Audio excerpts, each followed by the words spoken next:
Hello everyone, this is Erik, the Asian movie enthusiast, and this is my review of Gyeongju, a Korean drama from 2014 that has a bit of romance sprinkled in.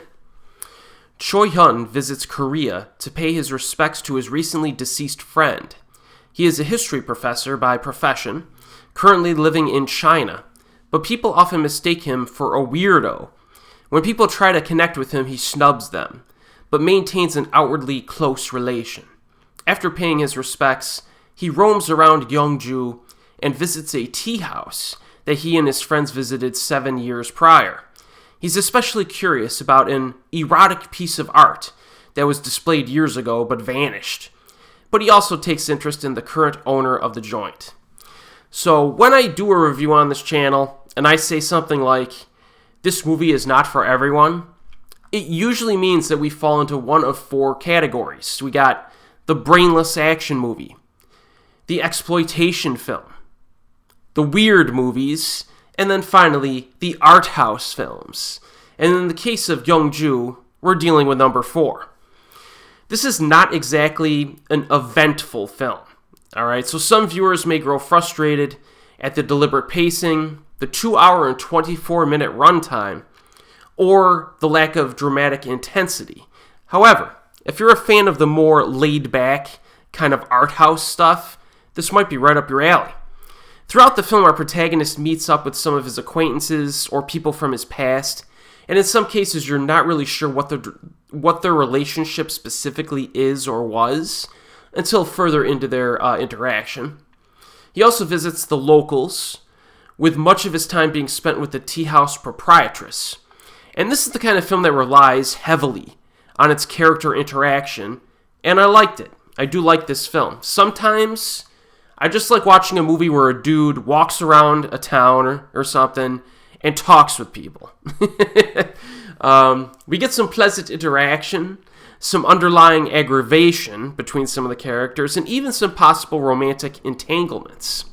Now, in terms of content, the one aspect that really surprised me about this movie is that there are tons of references to other nearby countries and Korea's relationships with those countries. So, for example, our lead character has a Chinese wife and he lives in Beijing. And he's just visiting Korea for a little bit of time. There are discussions about Confucius as another example. There's some interaction with some Japanese tourists that he meets, and they make reference to some of Japan's dubious actions in the past. And then we get to some discussion about North Korea as well. And I would say that none of these conversations are like super deep, but there are some topics to chew on while you watch the film. So it's not like a completely just vapid, content-less film. It's just that it's deliberate. You get a lot of day-to-day interaction, and then you have some of these like topics that are like sprinkled in throughout the runtime. It definitely helps that we have Park Hae-il and Shin Min-na in the lead roles. I talked about Park in my recent review of Rules of Dating. Solid actor, been in some interesting stuff over the years.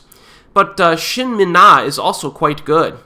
International viewers, especially Western viewers, may know her from her role in A Bittersweet Life. But K-drama fans are likely fans of her work from like the early 2010s.